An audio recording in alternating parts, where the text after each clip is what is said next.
Okay, you are good to go. All right, thank you, Krista. I'm going to go ahead and, let me get to the right agenda here. There we go.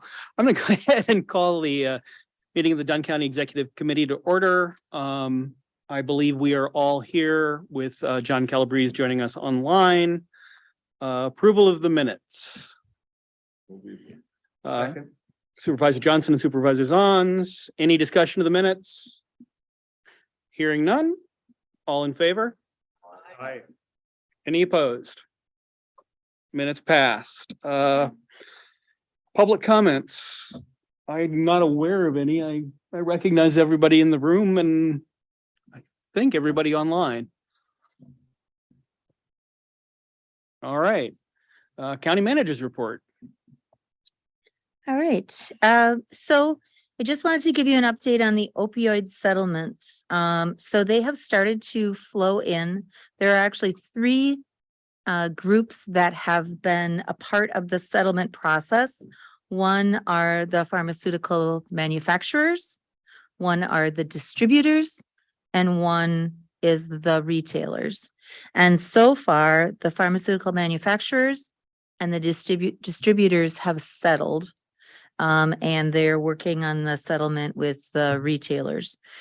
So we received back a couple of months back, we received 2 payments from the distributor side, which represents the first 2 years of between 18 and 20 years of payments. Some of them are longer, some of them are shorter. But we received the first 2 years of payments, which equaled about just a little over $71,000. Then a week ago or so, perhaps 2, we received 5 years worth of settlement payments from the pharmaceutical side of manufacturers for $138,097. And then we are yet waiting for the final settlement amounts or terms of settlement and settlement amounts on the retailer side. So right now we're sitting on about $210,000 of opioid related money. There are parameters around its expenditure in that it needs to be opioid related, but it's relatively broad in terms of the determination of what falls into that category. So we have an internal committee comprised of Paula Winter, the DHS director, Sarah Benedict from the Criminal Justice Collaborating section, Sheriff Bigd, Chief Atkinson, and KT Gallagher, who are working together to try to come up with a plan for the spending of that money, which could be anything from primary prevention type of activities all the way through let's put it in a rainy day fund in case some of the activities that we currently are funding related to substance use and substance use treatment in case that money runs low. And we could tap into that pot of money. There's no timeline for its expenditure. So they are working on that process and are meeting on a regular basis. And we're preparing to come back with some recommendations around how that money is expended. So it's not an insignificant amount of money, I guess, is the point I would make. Secondly, on a similar sort of money note, so by the financial management ordinance for the county's investment, I said investment committee on the agenda, it's actually the investment team is the language, is comprised of the CFO, the county manager, and the county treasurer. And so Sophia has the most, as treasurer, has the most sort of hands-on knowledge and has worked with our financial advisor, a group called PMA, and then some of the other pieces with Bremer Wealth Management, etc. However, so Beata and I are catching up and learning about those things, but we did have 5 CDs that were coming due in late November, early December. And they were with Bremer for about 0.5% ish. of interest. And so I had listened to a presentation by PMA, our advisor, one day where they were talking about sort of some of the bond rates and some of the some of the like CD rates. So went out and looked. Beata, Sophia, and I met, and we were right within like a 2-week window for Sophia to move some of that money. So she moved $183,000 for 6 months at 4.6% interest, and 4 $245,000 CDs for 12 months at 4.75. So she said she understands why we don't remove money often, because it was kind of it has some steps to the process, but in the end, I think that it'll be really worthwhile, because for that, the efforts that she took in that, it's it's roughly 4.5% on a little over $1 million, an extra 40-some thousand dollars to our good without really doing anything different. So that was good news. And then Beata and I spoke earlier this week, and she is going to work on, so we're going to meet regularly as a investment team, understand better kind of the whole investment picture. But then Beata, as we develop the depth of the knowledge, Beata is going to put together a presentation just about our investment profile, so that you can have a better understanding of that. And then I'm going to sneak one little side fact in here, because KT had messaged me earlier today. I'm sure that you're aware, if you turn on the news at all, that our influenza rates across the state are high, high RSV rates, and still residual COVID rates. But as of today's information, the influenza positivity test rate in the state of Wisconsin is at 35%. So 35 out of 100 people that are seeking out a test for influenza are testing positive. So there's a lot of flu out there. And then lastly, I wanted your feedback. I've talked with Chair McCullough a bit about this, but I wanted your feedback. I know some of you and some other supervisors have expressed that, and my belief as well, that perhaps when we gave up in-person department head reports, we threw the baby out with the bathwater, proverbial, and that there might be a happy medium to department head reports in terms of getting a little bit better picture of who the people are that are leading our departments, and then some of the important work that's being done. I've said to many people that in spite of working in public service for 37 years and working in Dunn County for over 20, I am almost daily blown away by finding out something that we do that I wasn't aware that we did as county government. And so I would like to propose, but would like your feedback. I would like to propose that for 2023, the department heads continue to write a written report, file that as they always have, but then actually do a presentation during their board presentation time and highlight one program that they do. Now, granted, when you get to the Department of Human Services or public health or whatever, I mean, or even like land and water. I mean, there are like dozens of things that they do. So one at a time, none of us are going to be here long enough to get all the way through the whole array. But I think it would be an opportunity to really start to get some broader based knowledge across the whole group, and some eyes on the leadership, and an opportunity to highlight some of the really good work that we do. So that's one idea, but I would seek your thoughts about if that sounds reasonable, or if there's something else that you would like to see in those department head reports, or nothing, the same way that it's been, in which they for the last couple of years, file a written report and you have an opportunity to ask questions, and if there are none, moving on. Supervisor Kinnear and then Supervisor Morehouse. Chris, I think that's just a great idea. Nice compromise. So there's not a 20-minute presentation. And it's just wonderful to see the person up there. We saw Rachel today and we saw some other department heads. I think that's a great idea. I'd love to see that come back. Thank you. I'm going to echo Supervisor Kinnear. Yay. I think we've missed a lot by not having department heads here. I actually would argue for two important accomplishments, but or important programs. But in any case, I think that's going to improve the board's understanding, and I think that would be helpful. How about a compromise of one accomplishment and one program? Okay. All right. Supervisor Rogers.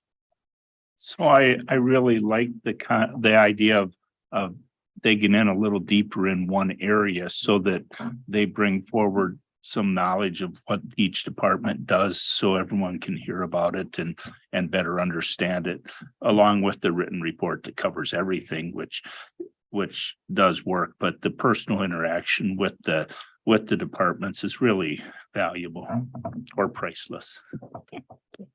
Supervisor Headland. Thank you, Mr. Chair. Yeah, I guess we talked about, some additional information, even budgeting, because money always seems to be the important driver. I hate to say that, but it is. You can't do anything without it. You don't get anything accomplished if you don't have funding. So I guess along with that, and you can tweak this, Chris, or whoever, but I would like to see somehow if we talked about Sarah's with the $150,000 we got, and we created a different position. And sometimes we may get another $150,000, but it'll come from a different entity in the part of the maybe state or federal government, but maybe that still can fund that same position. And it's always an issue that's came up. Okay, is that temporary? And what do we do if that funding ends? And so I guess that's kind of I don't know if you want to say a change, but maybe that would be something that we could hear about. Because I know that it's, that we have a number of new supervisors, and I think that's an important thing to them has been, that it's always, doesn't matter where the money's coming from, it's all tax dollars.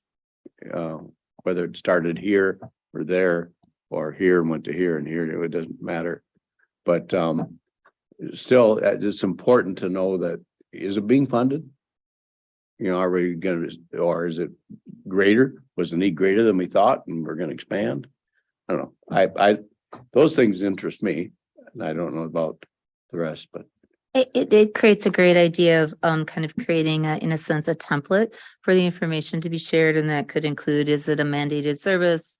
What is the funding kind of equation? Is it grant funded? Is it what's the levy contribution? What does it cost? How many staff are involved? And if we do it one program at a time, it's easier to synthesize that information than to do like a whole department and try to provide that in any timely manner. So I think we could put together something that would accomplish that as well. yeah,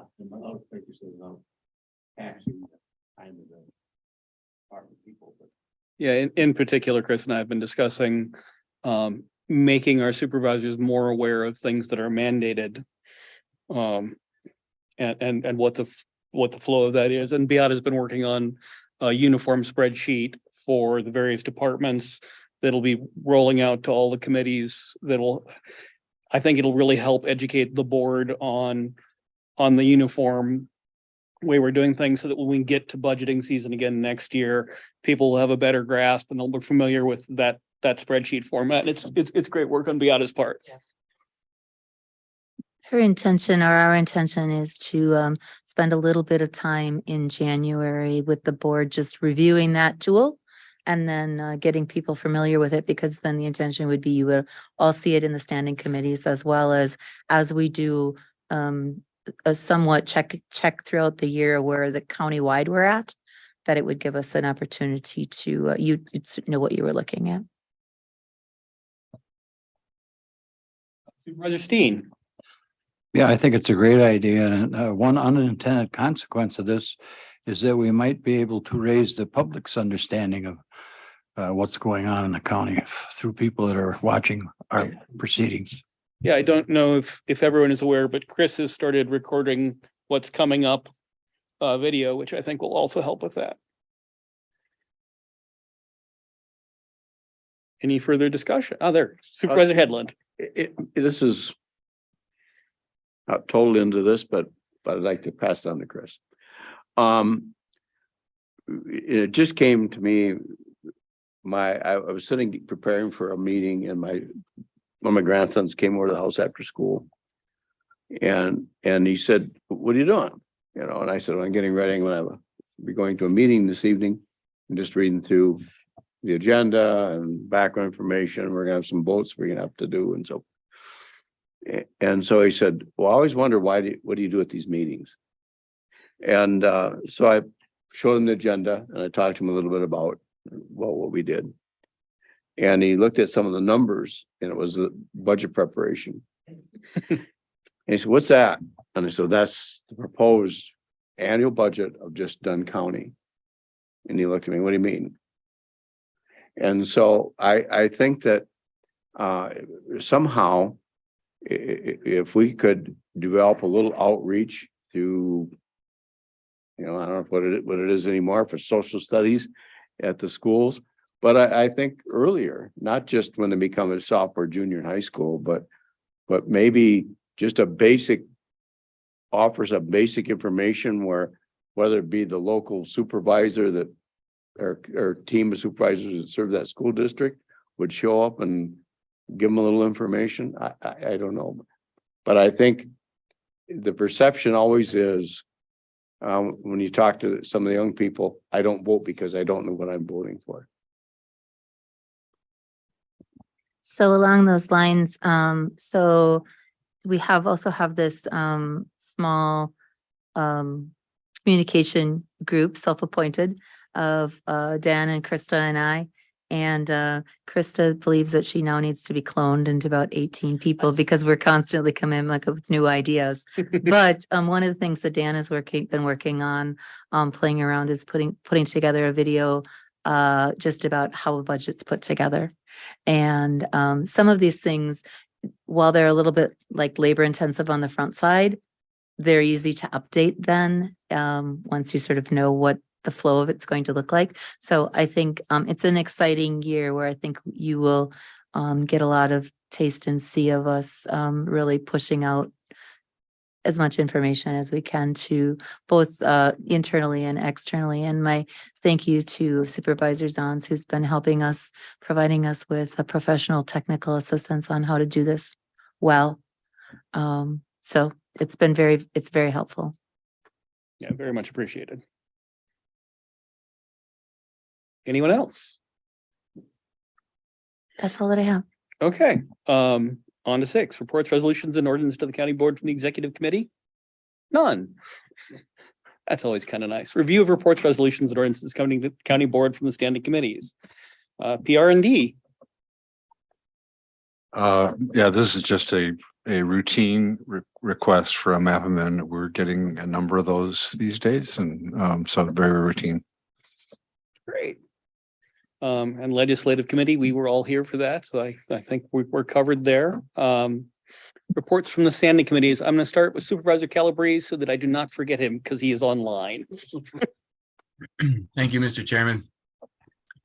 The November meeting of the Judiciary and Law Committee was canceled. We had no action items. It was canceled with the knowledge that we might have to have one in December if something comes up, and something did come up. So we're going to have one next Monday, the 19th, because the sheriff has requested that we look at eligibility hiring, the eligibility hiring list for the sheriff's department. So we'll have that meeting next Monday night. The Criminal Justice Collaboration Committee, Executive and Operations Committee met on December 1st and sort of did a year in review type meeting and discussed what we want to keep pursuing next year, which programs, which subcommittees, and which ones we want to sort of put on the back burner and just keep an eye on.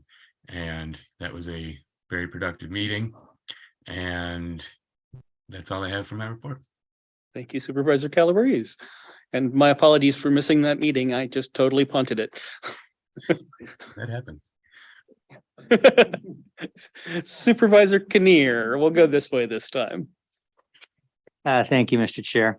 We did not have a meeting in November. However, I did talk to Carmen a couple of times.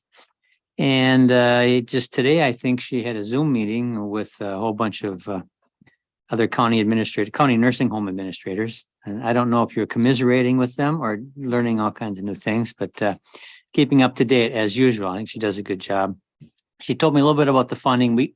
Medicaid increased, which is great for us. And it should have technically, I suppose, started back in July, and we'll get it back in post-paid. However, they haven't got it quite straight, so we're not quite getting it. We'll get it eventually, but not on time. COVID, a couple outbreaks, but it hasn't been too bad. They do a great job. I think, as mentioned earlier, the little bit more problem with the flu are more of a concern now. So when you do go visit, wear your masks, at least into the room. And Paula McClellan, the nursing director for the neighbors, retired. I might have mentioned she was on leave of absence before, but as of 12/9.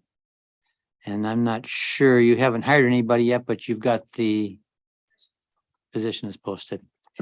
And they're doing a great job. So that's it. Thank you. Our next meeting is tomorrow. Thank you, Supervisor Kinnear. Supervisor Morehouse. Thank you, Mr. Chairman. The Health and Human Services Board did not meet in November. Our meeting was scheduled on Thanksgiving Day, and I don't know, for some reason, the members decided that they didn't really want to be there. We suggested that, a potluck, but it didn't work. We are meeting next week on the 22nd, mostly routine business reports from departments. We do have a budget adjustment from public health.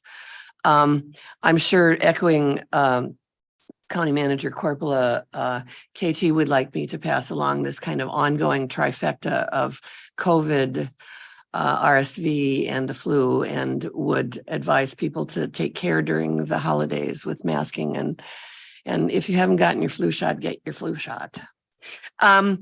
The only information that I really want to pass along is about the housing study, which I sort of by default, because Chris and I and Tom and others were so involved in its creation, has passed to the Human Services Department. We had a meeting, the West Central Regional Planning has been working on the data collection. We had a meeting on November 28th of the Housing Advisory Team. We had really sparse attendance. I'm not quite sure why, but Susan Badke reviewed with us a really large set of pretty interesting data that offers a number of questions about zoning and other sort of policy implications for the county. So those data are available. I can surely send that out to everyone, but we have scheduled a community forum. There will be 3, because there is the countywide study, there is a City of Menominee specific study, and a Village of Boyceville specific study. So community forums have been scheduled for all 3 of the separate studies. The one here is scheduled for Tuesday, January 31st at 5 p.m. It will be in this room. We will be reviewing in some detail those data and asking for public comment. And I think that there should be a lot of public comment, because it's very interesting. And I would urge all of the supervisors to attend. I will send out the flyer, and I can certainly send out the 90-page presentation if you would like. We're gonna, Paula was gonna arrange to get it up on the website so we can send out a link to it. Perfect. Thank you. And that's my report. Thank you, Supervisor Morehouse. Supervisor Steen, was anything at WCA that you wanted to add? No. Okay. Supervisor Quinn. Thank you, Mr. Chair.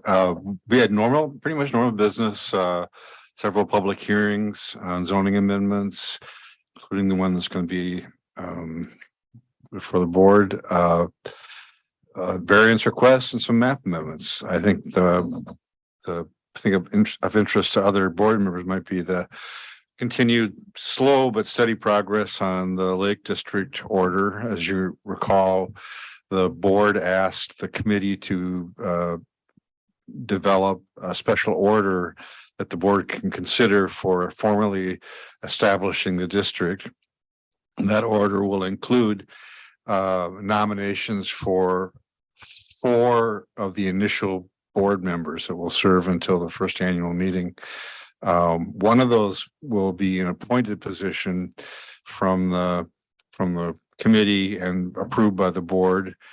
That can be an ongoing member of the committee, but 3 will be appointed at large. And so we asked, trying to be fair, we asked staff to develop an application process and distribute that by social media to people in around the lake and in the community that might be interested.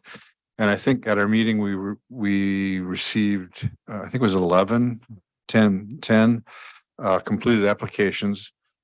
Excuse me. And with some very qualified people, very thoughtful folks. So at our January meeting, we won't meet again until the first week of January. We will make a decision about which 3 members we will forward from that list, and then recommend someone also to be an official board representative. And we'll bring that, and then we'll approve the special order establishing a district, and that'll be brought to the board at our January meeting. That's about it. Thank you, Supervisor Quinn. Supervisor Zons. Thank you, Mr. Chair. The CRNT committee actually met yesterday, so I like it when we meet before this, so I have everything kind of fresh in my head. We heard from our area extension director. We were supposed to get a report from Addison Vang, and he was out, I believe, sick. So we actually got some mini reports from a couple of the educators. We also got an update on the Visit Dunn County website, actually a video update kind of outlining where the process is right now with the expected launch of the site within 30 days. So that should be nice. Got an update also from our county manager about her communication efforts, and it's kind of fallen onto our committee because I want it there to kind of supervise that aspect of it, because it doesn't fit anywhere really in any committee. So I'm kind of happy to help out with that and lend some guidance to that as well. We didn't really have any action or anything else, but I do want to make everybody aware. If you've noticed through your email, you might have gotten an update from Senator Baldwin's office about the new FCC broadband maps. It's really important to distribute those to as many people that you know or constituents, especially people that have been complaining about broadband access, because what they're trying to do is get those maps to be as accurate as possible, and that will then influence potential broadband grants going forward. So the way they used to do the broadband mapping is if potentially a person or household in an entire community or area had broadband, then that entire area was considered as having broadband. And as you know, that's not very accurate. So they've actually attempted to make much more accurate maps, but the only way that they can do that is to get some participation. So it's really easy in that link that came from the senator's office. Just click on it, you enter in your address or any address, and it will say what is supposedly covered by that area. And I put mine in, and it was pretty accurate with it listed a bunch of satellite ones. It said that CenturyLink has horrible, crappy service there. It said Spectrum service was actually a little bit better than it is even offered, because I need to have the highest speed possible, and what's listed there is not possible in my area. So I will actually submit a correction to that. But it's really important, and that's probably the biggest complaint I get from my constituents, is about broadband and when's it coming? And Mr. Nichols, who was here earlier, that's another one of his interests as well. So it's good to get as much feedback as possible from Dunn County on this map so that it is as accurate as possible. And that's my report. Thank you, Supervisor Zahn. Supervisor Johnson. Thank you, Mr. Chair. The Highway Committee met this morning. Commissioner Binder reported the crews are plowing as needed, hopefully tonight again or tomorrow morning. They have been mowing along county roads and bridges, cutting brush around bridges and slopes. And they have been repairing decks and bridge approaches on I-94 with a mastic machine they have rented.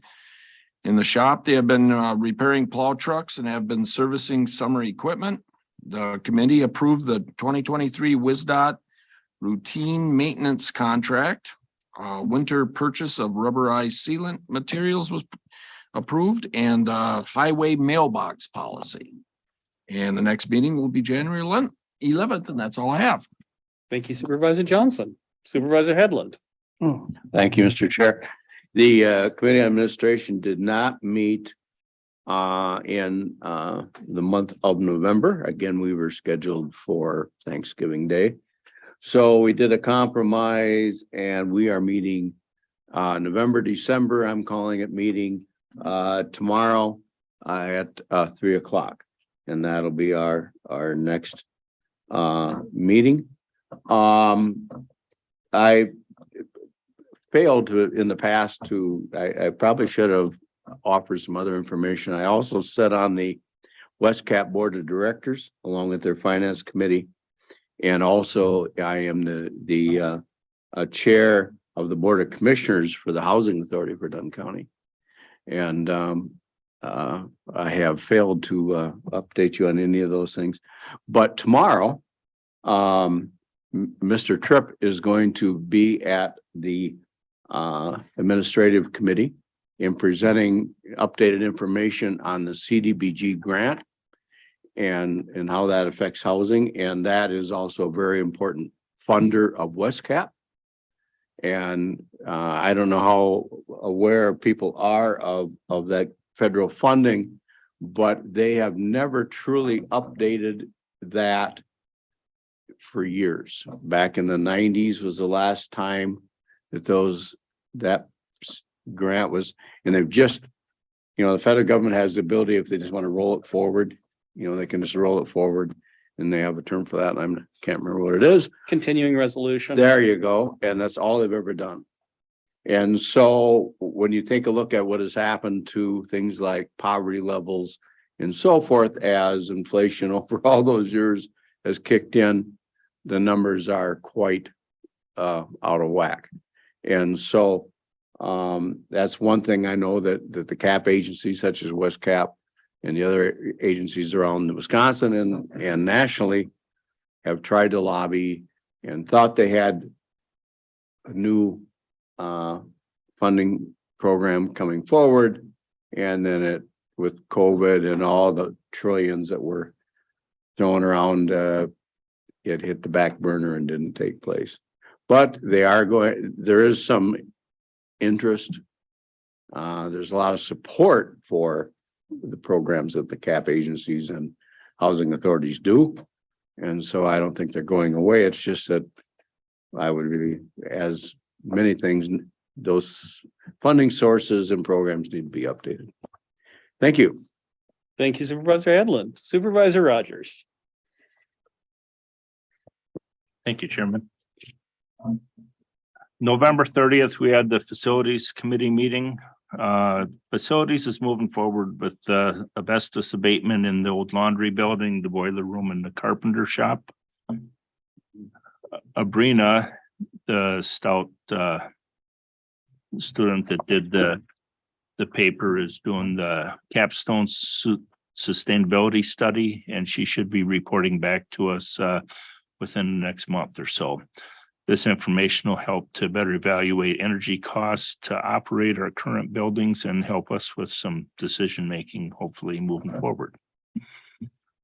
Scott applied for and received a $5,000 grant that will be received in 2023 to help replace the roof structures at the Caddy Woodlawn Park. And there is also no new progress on the transfer station. We did have some discussions of trying to bring more of the interested parties into the loop to work together maybe, and maybe have more than one group or person being able to lease it and work together to maybe give more opportunity or possibilities of serving the community in some manner. We did discuss options on, well, I guess I just said that. Next meeting will be January 11th. Thank you. Thank you Supervisor Rogers. That's all the standing committees. Does anyone have anything else? Okay, our next meeting date is January 11th. Thank you everyone for hanging in with us for a very long series of meetings where we accomplished quite a bit.